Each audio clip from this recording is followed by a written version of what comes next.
આ તરફ વલસાડમાં પાસપોર્ટ ઓફિસને બોમ્બથી ઉડાવી દેવાની ધમકી મળી છે। સુરત ઓફિસને લઈને ઈમેલ કરી બોમ્બથી ઉડાવી દેવાની ધમકી મળી, ત્યારબાદ વલસાડ જિલ્લા પોલીસ પાસપોર્ટ ઓફિસ પણ ઉડાડવાની ધમકી મળી અને ઓફિસ પોલીસ પહોંચીને ઓફિસ ખાલી કરાવી છે। પોલીસની વિવિધ ટીમનો કાફલો પાસપોર્ટ ઓફિસ ખાતે પહોંચ્યો છે। એટલે સુરતના સમાચાર આપી જોયા, ત્યારબાદ વલસાડમાં પણ એ જ સ્થિતિ છે કે પાસપોર્ટ ઓફિસને ઉડાડવાની ધમકી મળી છે।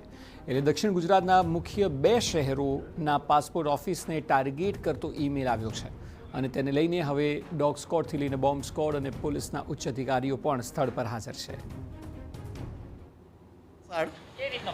આજ રોજ 10:30ની આજુબાજુ આરપીઓ ઓફિસ સુરતથી એક મેલ અમને મળ્યો છે, જેની અંદર દરેક દેશની દરેક પાસપોર્ટ ઓફિસોમાં કંઈક બોમ્બ મૂકવાની કોઈ એક પેરવી કરી રહ્યું હોય તેવા પ્રકારનો એક મેલ છે કે દરેક પાસપોર્ટ ઓફિસોમાં કોઈ